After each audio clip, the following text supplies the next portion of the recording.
way back. Yeah, he's a chatty Cathy. In the future, talk radio will actually educate, inspire, and make you think.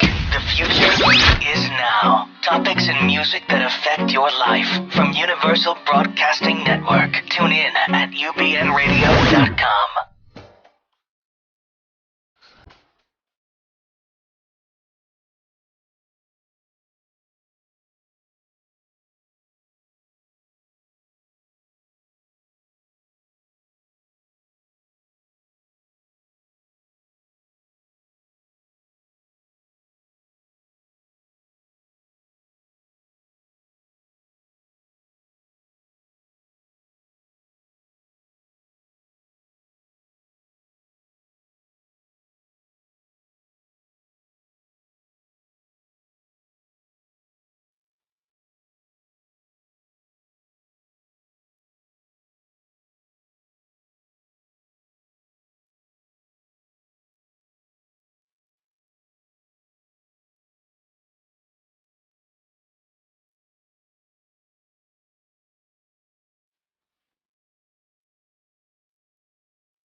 Listening. I'm sure that you are out there, people who've been betrayed by their lovers, husbands, wives, by their children. They've betrayed their children, and there are all kinds of different configurations of betrayal. So I want to start with the initial betrayal, which is the blueprint. And I talk a lot about this. I talk a lot about attachment theory, John Bowlby, father of attachment theory, and how the first person we attach to is, of course, mommy dearest. Good old mom. Right, and then there's good old dad. And what happens is that when our parents betray us, that sets the blueprint. So basically, if they betray us, then what's left? If they're supposed to be the best of the best, right? And they are not coming through for us, then what can we expect from other people? Does that make sense? It absolutely makes complete sense. So please do call in. I do want to hear from you. Yeah. And I want to start here, Walt. I want to start by talking about what does that mean, mother-child betrayal. Okay, well, it's not like parents get up in the morning and say, I'm going to betray my child. I'm going to mess up my kid's head so that that person could be a candidate for years and years of therapy. And for some of you who know me, I don't usually end up doing years and years of therapy because my take on it is that there's a better, smarter way to bust the system of pathology, and we're going to talk a lot about that as well, how to bust the system. Yep, and there's, as Dr. Judy says, I say there's a better, easier, quicker, cheaper, faster way to do it. Mm-hmm. And you can even now do it in Beverly Hills. So those of you that are local, yes. The Psychological Healing Center is expanding and is in Beverly Hills. So if you don't want to drive over the hill, you don't have to. You can see Dr. Judy in Beverly Hills. Yeah, I'm very excited. I'm going to go there Yeah. tomorrow for the first Oh, time. cool. And All the right. office is located, for those of you who are local, it's right near the Beverly Hills High School, right next to Starbucks on Lasky Drive. And so I'm welcoming That's near your people alma there. mater, huh? Your old Yeah, home it on is. home month. Old It, home it, month. it is. And I just had a high school reunion. Yeah, We won't say her which 10th number. annual, Okay. or a 10-year one. Exactly. Yep. Exactly. Okay. Thanks for not betraying. Absolutely not. Never. Right. So we're going to go back to the blueprint of betrayal, and I want to talk about two concepts here. There are two basic types of betrayal, and one is called acts of omission. Okay. Do you know what I mean by that? Acts of omission. In other words, Ask me no questions. I will tell you no lies. well, kind of. It's kind of like by default, I do nothing to protect you, so therefore I forget to protect you and I betray you through my lack of standing up for you. Okay? And so that's one form of betrayal, and this happens oftentimes in our family of origin where the mother is supposedly the good mother, okay, and she's watching her husband beat her child. And he's the bad father, Like I right? say, that's a good mother is watching her husband beat their kid. But you know, it takes my patients a long time to realize that mother had something to do with their wound, because oftentimes they will project their anger onto father, who was the beater, and mother, who was just sitting idly by, who did nothing. Somehow the concept is forgotten that they, by act of omission, had something to do with the impact on that person. Right. So it always looks like the person who does the act of commission is the guilty party or the injuring party, and so it gets very, very confusing. And so you're saying, implying that it takes more than one. It may take two? No, that it takes overt and covert. So in other words, mom is shutting up and doing nothing, yes, while dad is doing yes, the quote, the damage. And so it takes somebody shutting up to basically back the problem. Well, as I was saying, you're backing the problem. You're a codependent, if you will, and that takes two, right? It takes two. It might take a village, but in this case, it takes two. Right, and so what happens in that case is you have what I call the double dungeon. We've talked about the double dungeon, and that's a kind of an effect where mother fails you and father fails you, and now you've got no place to turn, and so you turn in upon yourself, and then oftentimes you create a hole of depression.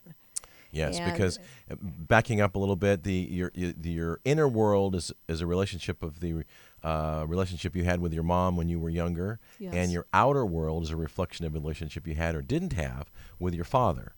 And if you had a lousy relationship with both your parents, there you go, double dungeon. Right. And so, Alt, I know that you have tons of information on the concept of betrayal. I do. I was going to start with actually going to go to good old Wikipedia. Mm-hmm. Is the breaking or violation of a presumptive contract, trust, or confidence that produces moral and psychological conflict within a relationship. Okay, so just stop right there for a minute. That's a mouthful. For a minute, okay, and I want to hear the pointers, but I'm very interested in the costs. So read that again, and let me apply that to the mother-infant relationship. So go ahead.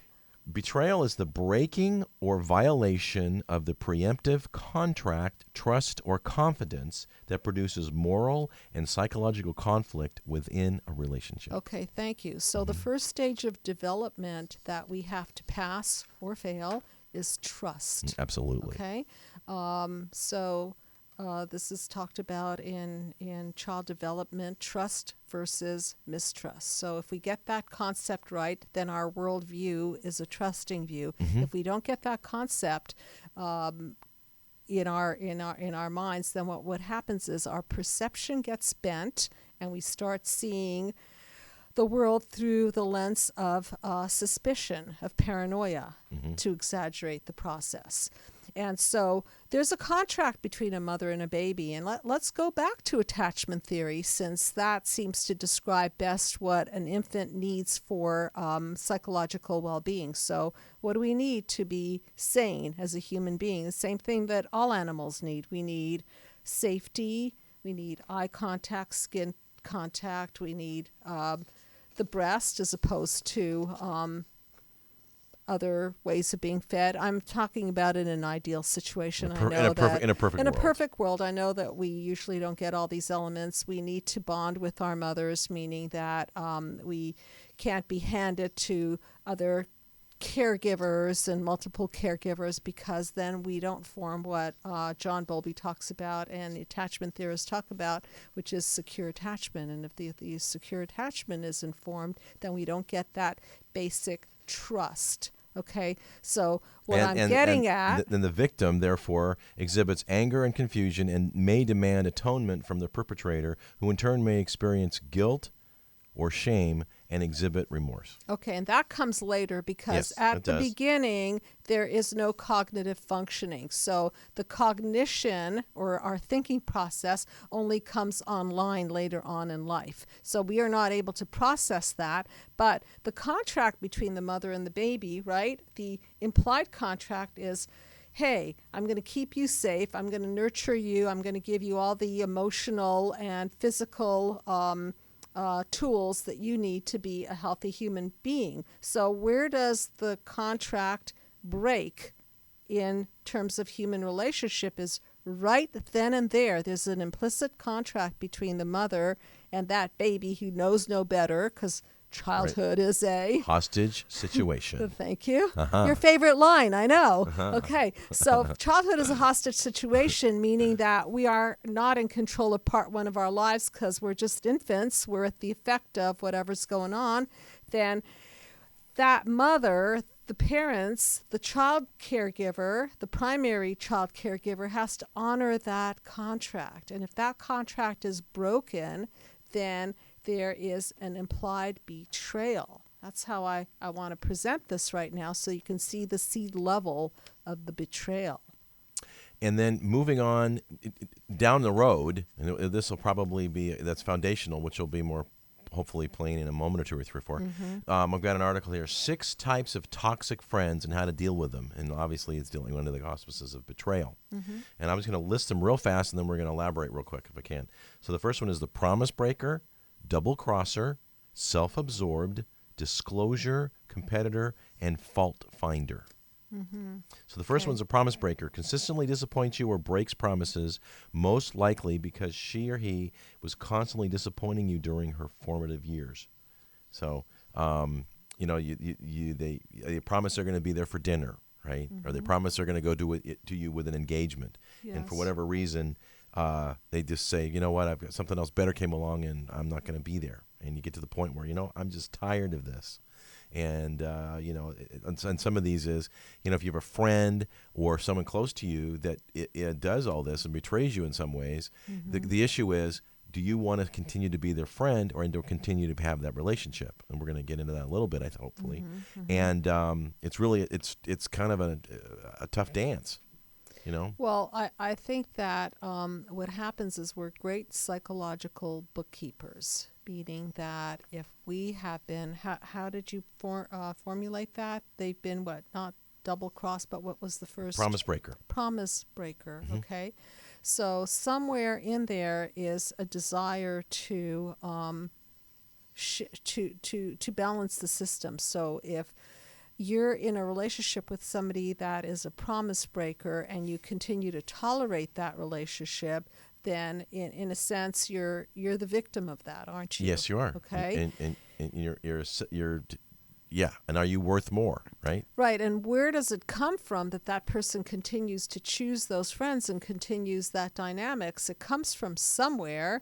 And so what happens in our infancy is that if that's the environment that we came from and that's the environment we're used to, then it's kind of like a fish in water, right? You can ask the fish, are you swimming in water? If they're wet. If they're wet. If they're wet, they don't, that's just the environment. Right. So what we do is we have a template or an environment within our our experiential world. And so maybe that doesn't even feel like anything of a violation, because if your mother and your father was always making promises that they broke, then it would almost be not a pleasant feeling, but kind of like a familial feeling if Well, it's somebody's like doing that to if you. mom broke promises to you, when you were a kid, then that's impacted upon you, and that's all you know. So that's how you're going to live your life. Right. And then what happens out of that is that you begin to form a negative core belief about Yes. yourself. Right. And that's the problem, is because these wounds of the past, they infiltrate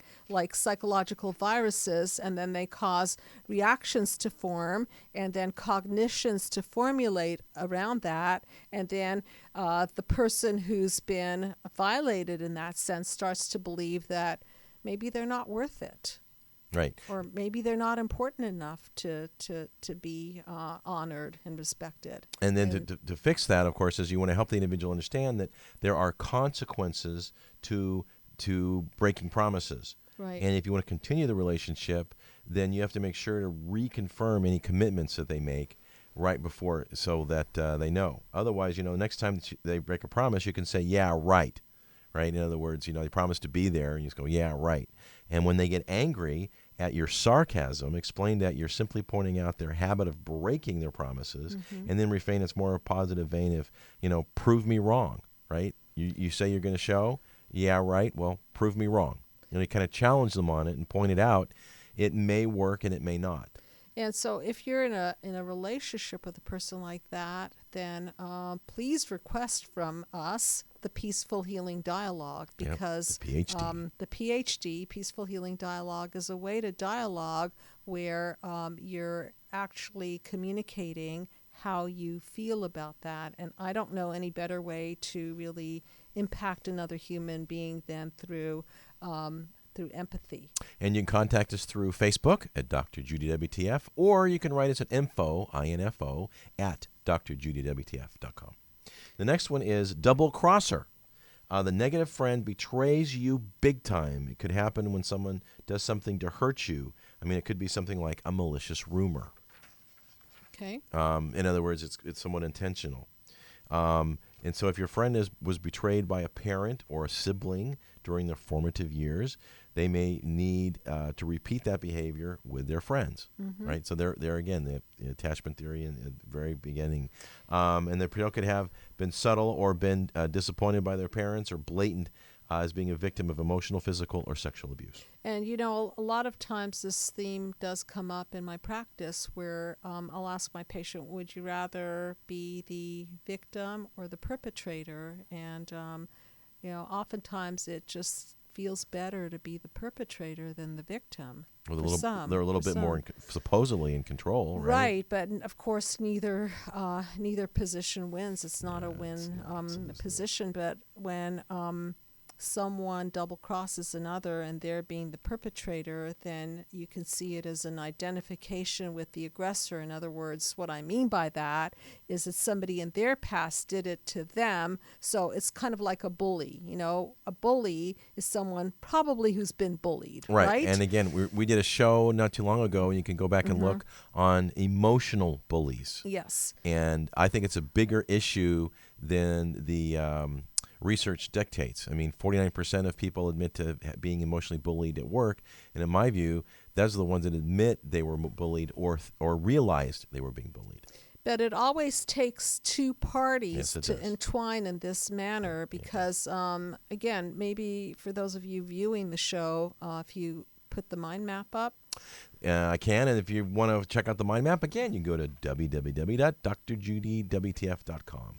And so what I'm talking about is what happens as a result of the wound is these negative core beliefs formulate, beliefs like I'm not lovable, I'm not important, I have no power, all kinds of negative core beliefs. And so that when these things are tripped up by these injuries, being double-crossed, being betrayed, so on, what happens is that person is almost primed to receive this message. And then what happens is they always will get tripped up and fall into chaos, and then they will defend, and they will either implode or explode. And by that I mean they'll either visibly get upset and outwardly get upset, or they will self-attack and become depressed and close down, and that's the implosion.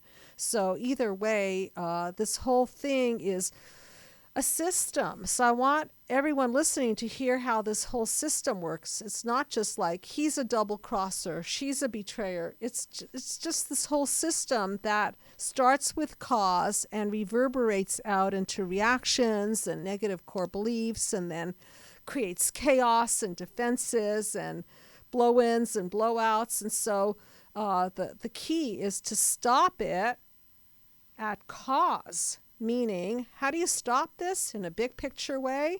Well, for those of you who are parents, right? And for those of you who are listening and are parents, the best thing that you could do is be there for your children and honor your contract. Honor the contract of creating safety, stability, creating an unconditionally loving environment, and mainly mothers or primary caregivers. Sometimes it's not the mother, but it's the person who's the primary caregiver. Make sure that you are primary and remain primary. And present. And do read up on attachment theory, and do read up on how to be a parent, because it's that blueprint that you're creating. And if you create the blueprint of health, mental health, then prevention is the way.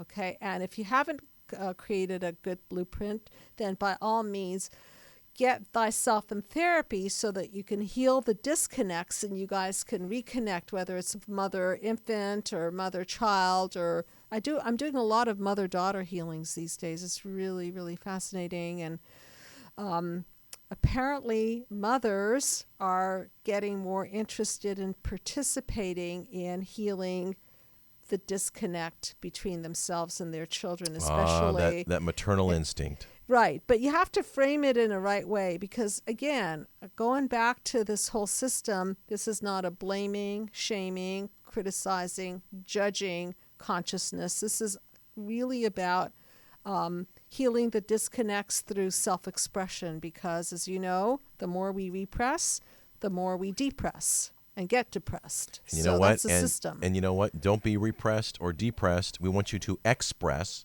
by calling in and getting on the couch with Dr. Judy. And the number is area code 323-843-2826. And getting back to our last nugget a bit here of our second betrayal, the double crosser, if you decide to leave that relationship because you've just been double-crossed once too many, you want to do it in a very low-key way that avoids incurring the wrath of the double-crosser. So number three of friends that I have to deal with betrayal and how to toxic friends, how to deal with them, is the self-absorbed. And we're halfway through here. The tamer type of a negative friend, then the risk taker. They do not make the time to listen to you and will eat away at your self-esteem. For you to feel good about yourself and your friendship to thrive, you have to be more than just a sounding board. In other words, they're just all into themselves and are always talking about themselves. And, we talked about this during another episode on vampiring. And some people are not able to be very good givers. So they need to be that center of attention. Why? Probably because either they weren't the center of attention and they've been deprived of that spotlight, and now they're going to make up for lost time, or they've been the center of attention and they've been so-called spoiled and they've never really been exposed to a system that allowed them to create healthy independence, and so to really flourish without feeling like they must be that center of attention. So injuries can be created in many, many ways. And then the end result is psychopathology, bad ethics. Okay, I want to talk a little bit about that for a minute, because ethics are very related to mental health. If you've got poor mental health, you have poor ethics, no boundaries, you double-cross people, you betray people. If you have mental health and you have all of your needs met, then you don't need to vampire off of other people, and you don't need to try to correct the system in order to create emotional stability within yourself, which actually doesn't sustain itself, because you have to keep feeding on other people to keep balanced. Right, because that's the vampiring. Yeah, that's the vampiring, right. So moving on to number 4, it's the disclosure. This one's a fun one. When you say this to the friend, this is just between us. Mm-hmm. They nod, and unfortunately, they, as quickly as possible, sometimes they will. It takes as long as them to get to the phone or email to elaborate this just between us to somebody else. Right. They just can't help themselves. They have to relieve the anxiety of knowing a secret made them feel. They have a big mouth, and they've just got to unload it.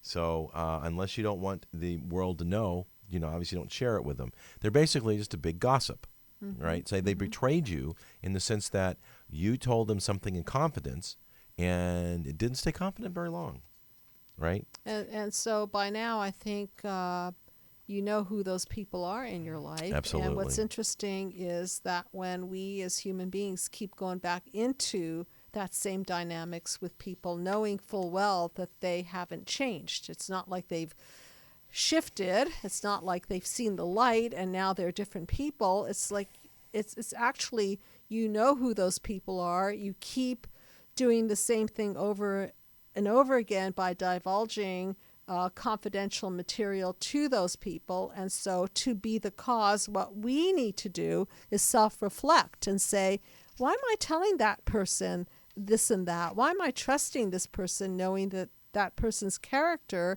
is not so great and that person is a gossiper? So why do we do that? And if you challenge them on it, they may deny it because they didn't know they did it, which is kind of goofy. But they may not, and if they may admit it, they may ask for forgiveness and explain that they were unaware that the information was, quote, privileged. Right. So the bottom line is you want to be more careful with them, and you might want to share something that's not quite that secret just to see if it gets out, and you can find out if they're trustworthy or not, and then decide if you want to hang out with them anymore. I had a very interesting conversation the other day, and if the person wants to call in, please do. Confidentiality respected here. Somebody who called in to talk about how their parent married somebody who was a vampire, and the person vampired the funds of the family away. Oops. Okay. And so I was talking about the dynamics of the situation, in that the partner really needed the heroin, the drug of that relationship, and that person was betraying his family in order to keep the supplier supplying that relationship. And so sometimes when people are narcissistically injured and they don't know how to recognize a vampire, they will stay addicted and they will stay in that relationship just to get their emotional needs met and throw their family under the bus. This is a very common concept, that they're so needy of that love. They're so needy that they will throw other people under the bus in order to better themselves. That's a very common theme. Wow. Okay. Yeah. And number 5 is the competitor. Here's a toxic friend for you. A little bit of competition is healthy, but too much competition between friends starts to destroy the friendship. And if they aren't able to be yourself, then there's a race to see who wins. In other words, whatever you're doing, they have to do it better, right? And they're very competitive in every area of their lives. And you can be with spouses, romantic partners, even parents. I'll show you kind of thing. The one-upsmanship. The one-upsmanship. Right. I mean, that's a little narcissist, but and that's the way it is. So, and the one who's developing a self-image will diminish their need to compete with everything. It boils down to a self-image issue. And I often see that this gets established between within the family, in that the siblings are set up to compete with each other. So parents will say something like, if only you were more like your brother. Here it comes. Oh, look at your brother. He's getting A Straight pluses, A's. and look at you. Why can't you get straight You're getting A's? only B minuses. What's up with you? And so what that does, it sets up the siblings to start hating each other. Sibling rivalry. Right? Yep. Sibling rivalry. Yeah. And so there's the blueprint again. There it is. Everything has a cause. And if you're just tuning in, you are listening to Dr. Judy, WTF, and I am your host, Walt Lusk, and we have Dr. Judy Rosenberg, who is an amazing orator and a therapist, and is in practice now in Beverly Hills, as well as the Sherman Oaks area, and the rest of the world. And if you can hear her voice, you can call in or Skype, and she can do some amazing therapy. We've had people that have actually found us and Dr. Judy through the show and called in from other parts of the country and had an absolute incredibly, amazingly positive experience. And I'm finding that the phone therapy is really, it doesn't, at first I thought phone therapy was going to create a terrible disconnect between me and the patient on the other end. Well, that's only if they hang up. That is only if they hang up. And I found that I've done some really, really great work with people who have been long distance, and phone therapy, Skype therapy is another alternative. Mm-hmm. And so I think that when you have a very, very strong system, which I believe the mind map system is, that when you have that system and you're teaching people to use a new perceptual lens, a new psycho-perceptual lens, that system holds its own. So it's that there's so much learning going on in the sessions that what I liken it to is we're creating a system, a logical tract along which the emotions will flow, because first you've got to trust the system before you allow for it to impact you. Especially if trust is an issue. So I want people out there to know that if you don't live in Los Angeles, Sherman Oaks, Beverly Hills area, that what is available to you is phone therapy, Skype therapy, mind map therapy, mapping out the blueprint of your life and how the wounds got established and are now throwing you into chaos defenses and breakdowns. And so that is available to everyone out there. And you can go to www.drjudywtf.com and you can see how to sign up and get a discount. Thank you. Through the Psychological Healing Center. Thank you. And lastly is the fault finder. I mean, how many of us have this kind of friend where nothing is good enough and they're overly critical, right? They're extremely judgmental. Mm-hmm. Their parents probably very, very judgmental, and they just carried it through, again, from the very beginning. Being criticized during the formative years laid the groundwork for them to be overly critical. So you need to figure out if you want to hang out with that friend who's, nothing's always good enough, right?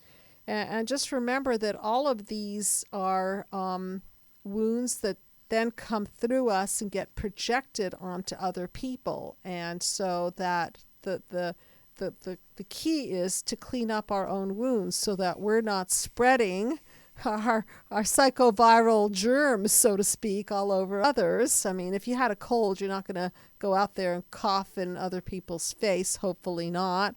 And so it's the same thing. When we're wounded, we don't want to spread our wound and project our wounds onto other people. And I just think that it's the best ethics in the world is to self-reflect, self-correct, and clean ourselves so that we're able to be the light to other people and not re-trigger their injuries, which they then have to look at also and heal for themselves. There you go. And the way to really address an overly critical person is to put the shoe on the other foot.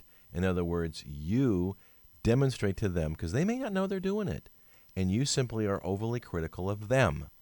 And what you're going to find in many instances is they can sure dish it out, but there's no way they're going to be able to take it. Or if they're amenable, or if it works, you can always try the peaceful healing dialogue, which is letting them know how they make you feel. Because particularly with people who are narcissistically injured, they don't know their impact on another human being. And so sometimes, Walt, you've got to fight fire with fire and have them pinch that, the little pinch of the feeling of, oh, ouch. They've got to get a little bit of ouch. And sometimes it's best to just let them know how it makes you feel and see if there's any capacity within them for empathy. That would be the first order. Right, to find some empathy. You bet. Right, yeah. Right. So that's the 6 traits of toxic friends and how to deal with them. Now, the article we're going to finish here with are 7 ways to deal with betrayal. In other words, you've been betrayed. You've got your friends that have betrayed you, family, lovers, co-workers. How do you deal with it? And I thought this was really important. The first thing is you have to realize that you are not alone. Everyone has been betrayed. Even Jesus Christ was betrayed, right? And he paid a pretty high price for that betrayal. Right. But, betrayal isn't always obvious either. And you just have to realize you're not alone, that, we've all experienced this. The second thing is you have to be realistic with yourself and accept how you feel. You might initially you're going to be obviously incredibly shell-shocked, like, holy mackerel, I can't even believe this happened. And then it will come to terms of how you really feel, and you have to find a way to sort of mitigate the damage that's already been done, right? So, you're going to be angry, you're going to have a sense of loss and whatnot, but, just talk it through with somebody and just accept how you feel and realize they're true and real feelings. And also, sometimes you have to grieve the friend that really wasn't a friend, absolutely. that you thought was a friend. And so you've had this imaginary idea that this was a great friend of yours for so many years, and then the truth, like a bad what's that, Jack in the Box, pops out at you. Surprise, right? They're not who you thought they were. And so then you have to deal with the fact that you've for years given your heart, soul, kindness to this human being, and you trusted them. Yeah, they're your friend, and all of a sudden there is this gigantic betrayal. It's very, very, very earth-shattering. And I deal with this with couples who cheat. Yeah, this is infidelity. This is the biggest sense of betrayal, and what I try to communicate to couples, and I treat a lot of couples, is that the betrayal, which is an acting out, right, of their wounds, is that it's an acting out of their wounds, so that if they can come into the couples therapy with the consciousness of, wow, this is what my wounds now look like, okay, and let's back the whole thing up and start looking at this whole mess that's been created as causal, not caused by me in the sense that the original wound was never caused by any of us, and trace it all the way back to the blueprint and clear it there. Then it gives the couple a chance to reboot the system and come together in a more healed fashion. So sometimes the betrayal or the affair is the chaos and the detonation, so to speak, that gets them the help and gets them into a place where they heal. Ultimately, be a healthy relationship, which actually which is a preview of number 7, which I'll save. But yeah, that's correct. I mean, it could be an opportunity if both parties are totally committed to really rectifying the situation and dealing with cause, and then saying, hey, let's just draw a line in the sand and start over, and we're not going to hold this against each other. I mean, it's not easy to do, but it's not impossible. No, and don't forget, when we've been betrayed as human beings, there's always going to be that lingering effect, and there are going to be triggers, and so transparency is going to be a big deal in the healing of that. Communication. Yes. Yep, definitely. Number 3 is don't retaliate, right? Okay, so your lover has an affair. Does that mean that you go out and have one? Right? If 2 wrongs don't make a right, does 3 do? Well, temporarily it might feel good, absolutely, right? it would. Yes, it would. Yeah, that's hopefully. So, in other words, very intense is that we can be very confused, hurt, and bewildered, and obviously very, very raw. And as a result, many times we're emotional beings. We act irrationally. Okay, give yourself time and space to assess the situation. Take a step back and be objective. Don't stoop to their level. Instead, act with integrity. I just wanted to comment that I came up recently with a hurt prevention plan, and it starts out with, ouch, I've been hurt. And the next step is to understand that we have to shut down our reaction to that. Because if we don't shut down the reaction to that, then we're going to have reactions that are going to throw us into the chaos. And that's really not where we want this thing to go. in an ideal world where we want it to go is in a place of empathy, to fall on empathic ears. Ouch, you hurt me. How did Right you know now that was number four? Don't dwell on it. Deal with it, right? Give yourself time to heal. Stop running the story over and over and over in your head. You cannot change the past. You can only take responsibility for how you're dealing with the situation now. So if you relive it, then all the neurons and all that stuff in your head are just going to relive it, and you're all going to get the pain all over again. Right, and you're not creating new pathways. You're just reinforcing old pathways. And you don't want to brush it under the carpet because you got to deal with it, but you don't want to relive it over and over again, right? So you need to confront the issue head on, try and address it as best as possible, even if it's with the person you see in the mirror every morning. Fifth is learn from it. We're talking about ways to deal with betrayal, right? Number 5 is learn from it. Others constantly cross boundaries. The more people push, the more you give in, and that's not healthy either. So, refrain from blaming yourself that you were betrayed. You might not have had anything to do with it. Maybe you were a little too nice or too gullible, but ultimately the act of the betrayal themselves wasn't your fault. What could I have done differently? Probably absolutely nothing. I'm dealing with a friend right now that's been betrayed, and they're just going crazy. And it turned out it was the other individual's agenda, the other individual, what they wanted to do, and as a result, a gigantic betrayal, which had nothing to do with the person that was betrayed. And, Walt, we have talked about this before, but there's a type of betrayal that we refer to as affinity fraud, meaning that the person knows you, has had history with you, and you have an affinity to trust that person because you think that person is like a brother, like a mother, like a father. And so people who are sociopathic in their tendencies will tend to set up people who they can prey on because they figure that they will trust them. And sometimes these betrayals only play out years and years later, and then the wool just gently gets pulled over their eyes, and wow, they can't believe that their best friend did this. And that's an example of very sociopathic behavior because that individual doing the betraying is completely disconnected from their impact on another human being. And why? Because they themselves were injured, because they themselves were disconnected from. So they're playing out this sense of apathy, coldness. You know how you say cold-blooded murder? Yes. Cold-blooded crimes. No empathy. And number 6, actually, in my view, and it's going to be a little lengthy, is probably the most important, and that is to forgive, right? Forgiveness doesn't mean that you are a walkover and that you condone what happened to you. It doesn't mean that everything in the garden is rosy and that you have to transcend that some kind of eternal plane of enlightenment.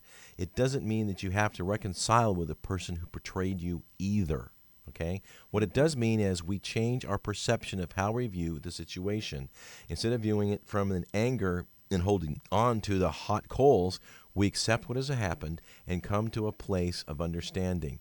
In other words, we're dropping all of the emotional baggage that goes with this. And sometimes easier the said than person done. as well. Yes, sometimes and the person as well. Absolutely. And I have a philosophy on that, which is that we all have to, on some level, hold a place, like a marker for people to return, and they have to earn it back. It's not absolutely. like a freebie. If somebody betrayed you and stole money from you, they can conceivably earn it back or not. And what that person has to do is really up to the two of you insofar as how they're going to make amends. It's part of the 12th step, isn't it? Is when it is. When you mess up in life, then you have to take inventory, which is a self-reflection, and then you've got to self-correct, and you've got to own your own stuff, right? And eventually you have to repair, so that if you cost somebody money, you cost somebody emotions, so on and so forth, then the two of you have to find, or if you want to find a way to repair that, then in the process of that, two people can conceivably elevate each other. And the bottom line in all this is forgiveness is ultimately about your own inner healing, right? Ultimately, you're looking out for number one, which is yourself and your inner healing. And lastly, which has been elaborated here, is it does not have to be the end. Some relationships are worth another shot. Some Sure. are, some aren't. Okay, moving on from betrayal and rebuilding the trust takes time. Okay, it requires commitment, as we said. Actions speak louder than words. And infidelity, as we've talked about, is a prime example. You know, you're moving on, not rubbing it in. Okay, it gives an example here that in such circumstances, regardless who is betrayed, all parties have to decide on whether or not the relationship is worth saving. If both parties are committed, you can turn it around, and it does. It takes time, trust, and a lot of hard work, but ultimately, many instances, the results can be amazing, and you might end up with a better and stronger relationship Absolutely. than the one you had before. And don't forget that when we discard people, sometimes what happens is we'll choose another person who's very similar to the person that we've just discarded. And so it's always a good idea to try to repair internally before you decide to dump it. Yes, because that way you'll be a more whole and a better person, and you'll be better off, and again attract better people along the way. So that is our show for betrayal, folks. If you have any queries, questions, or comments, please email us at info@DrJudyWTF or like us. We really need your participation on our Facebook page. Like us on Facebook. It's Dr. Judy WTF, and we're back to our song that we're going to shrink. This one is entitled Smiling Faces Sometime by the group Undisputed Truth. It's an older song, and I think you guys are going to enjoy this one. Smiling faces sometimes pretend to be your friend. Smiling faces show no traces of evil that lurks within. Smiling faces sometimes, they don't tell us the truth. Those smiling faces, they tell lies, and I've got proof. Well, what's so interesting about this is that obviously this person has been wounded, infiltrated, and so there's this kind of a darkness that lurks within, and this darkness is fracturing their own sense of self-perception, and so maybe they themselves don't even know that they're living a lie. And so back to the affinity fraud, right? They smile in your face to give you that impression that everything's good, and then they'll not. Absolutely. Not come through that way. The truth is in the eyes, because the eyes don't lie. Amen. Remember, a smile is just a frown turned upside down. I always love that line. My friend, let me tell you, smiling faces, sometimes they don't tell the truth. Sometimes smiling faces tell the lies, and I got proof. Beware of the handshake that hides the snake. I'm telling you, beware. Beware of the pat on the back. It just might hold you back. Jealousy, misery, and envy. There's just so much there that wow, that's loaded, right? A frown turned upside down. Well, there's a betrayal, and just back to attachment theory. If we don't have basic trust, right, then we're going to create a world that is full of people, characters, right, that will betray, and then the eyes are the window to the soul. Window to the soul. Right. And I tell you, you can't see behind smiling faces. Smiling faces, sometimes they don't tell the truth. Sometimes smiling faces tell lies. I got the proof. That hides the snake. Listen to me. Beware. Beware of the pat on the back. It just might hold you back. Smiling faces, sometimes they just don't tell the truth. Sometimes smiling faces, they tell lies, and I've got the proof. And then lastly, your enemy won't do you no harm because you'll know where he's coming from. Don't let the handshake and the smile fool you. Take my advice. I'm only trying to school you. Well, I just want to make a comment about the enemy won't do Sure. you no harm if you understand that it's really not personal. They are who they are, and if you happen to be in their way, of course they will do you harm. Yes. But in and of themselves, if you can understand that what they're enacting is not really directed personally against you, that if they had an opportunity to do this to anyone, they'd probably do it to anyone. Yeah, it's nothing personal. Nothing personal. Yeah. So that's the undisputed truth. The song Smiling Faces. You've been listening to Dr. Judy WTF. You can actually pull us on Stitcher on your smartphone or online, as well as iTunes, and of course here at UBN Radio. That's Universal Broadcasting Network, radio.com. And you've been listening to the show on Betrayal. Next week, we are probably going to be doing it on passive aggressive. Ooh. Which I think is going to be a really potent show. So stay tuned for that. And we're going to close out playing the song. Thanks for listening. And again, if you like us on Facebook, just say hi. And if you want any of the notes or information or comments or queries or even a request for a song, be sure and write us at info@DrJudyWTF. And Walt, don't change your mind about that next show. Don't get passive aggressive on me and then flip it to another subject, okay? Okay, all right. Okay. I'll think about it. Think about it. So thanks for listening. Take care. God bless everyone. Thank you.